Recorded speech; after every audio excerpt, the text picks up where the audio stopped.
ये कहानी है राजेश और अनुपमा की मोहब्बत से की हुई शादी का बहुत ही बुरा अंजाम। राजेश इंडिया से ताल्लुक़ रखता था। दिल्ली की यूनिवर्सिटी में आईटी की डिग्री हासिल करने के लिए उसने एडमिशन लिया। अनुपमा भी उसी यूनिवर्सिटी में पढ़ती थी। दोनों के सेम इंटरेस्ट थे। दोनों अपने मुस्तकबिल को लेकर बहुत संजीदा थे। राजेश ने अनुपमा को प्रपोज किया और 1989 में दोनों की धूमधाम से शादी हो गई।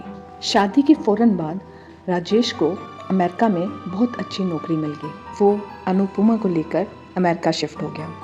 ज़िंदगी बहुत अच्छी गुजर रही थी। कुछ अर्से बाद अल्लाह ने उसे जुड़वा बच्चों से नवाजा, एक बेटा और एक बेटी। लेकिन उनकी खुशी को किसी की नज़र लग गई। हुआ यूँ कि अमेरिका में उन दिनों इंडिया के काफ़ी लोगों को जॉब से निकाल दिया गया और उन लोगों में राजेश भी शामिल था। राजेश की जैसे ही नौकरी छूटी वो काफ़ी परेशान रहने लगा।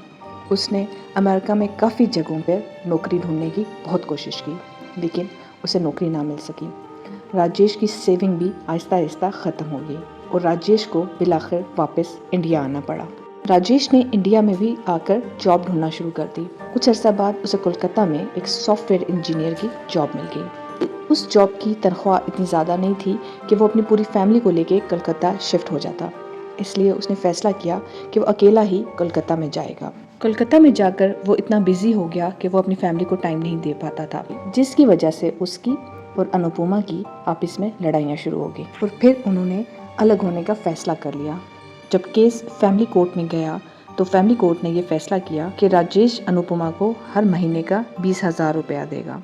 दोनों में डाइवोर्स नहीं हुई थी, लेकिन दोनों अलग अलग हो गए। राजेश ने बिलाखिर फैसला किया कि वो अपनी जॉब छोड़कर अपनी फैमिली के पास वापस आ जाएगा।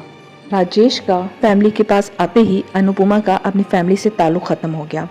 वो उसको फ़ोन करते तो अनुपमा उनका फ़ोन ना उठाती, वो उसको मैसेज करते तो अनुपमा उनके मैसेज का जवाब ना देती। उन्होंने अपनी बेटी से कांटेक्ट करने के लिए राजेश से कांटेक्ट किया। राजेश उनको हर बात ये कहकर टाल देता कि वो अभी घर से बाहर है या वो अभी सो रही है। काफ़ी अर्सा जब उनकी अपनी बेटी से बात ना हुई तो उन्होंने अपने बेटे सुजान को अपनी बहन का पता करने के लिए भेजा।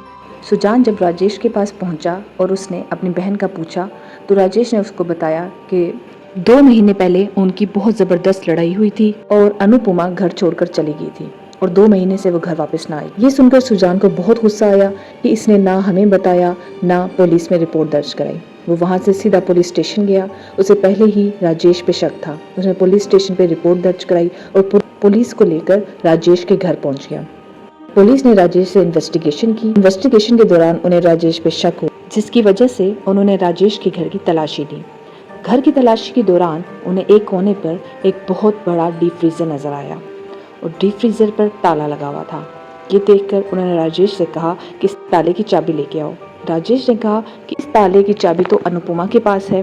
पुलिस ने वो ताला तोड़ दिया और जब ताला तोड़ा तो उसके अंदर उन्हें बहुत ज़्यादा गोश्त के पैकेट नज़र आए, जिस पे वो बहुत हैरान हुए कि घर में तो एक बंदा और 2 बच्चे हैं और गोश्त इतना ज़्यादा। पुलिस ने गोश्त के पैकेट निकालना शुरू किए तो आखिर में उन्हें एक सर नज़र आया। वो सर किसी और का नहीं बल्कि अनुपमा का था। राजेश ने अपनी बीवी, अपने बच्चों की माँ को मारकर टुकड़े टुकड़े कर फ्रीज़र में डाल दिया था। राजेश ने पुलिस को बताया कि जब वो कोलकाता में जॉब कर रहा था तो उसकी वहाँ पे एक लड़की से दोस्ती होगी और वहाँ उसने उससे शादी कर ली। लेकिन जब कोलकाता में उसकी जॉब ख़त्म हुई तो वो लड़की उसको छोड़कर चली गई। ये बात अनुपमा को पता चल गई और उनकी आपस में लड़ाइयाँ शुरू हो गई। एक दिन इतनी सख्त लड़ाई हुई कि राजेश ने अनुपमा को धक्का मारा, जिसकी वजह से उसका सर बेड पे जाकर लगा और उसके सर से खून निकलना शुरू हो गया। राजेश ने बजाय अनुपमा को हॉस्पिटल ले जाने के मुंह पर तकिया रखकर उसको कत्ल कर दिया और उसके जिस्म के टुकड़े टुकड़े कर फ्रीजर में डालना शुरू कर दिए।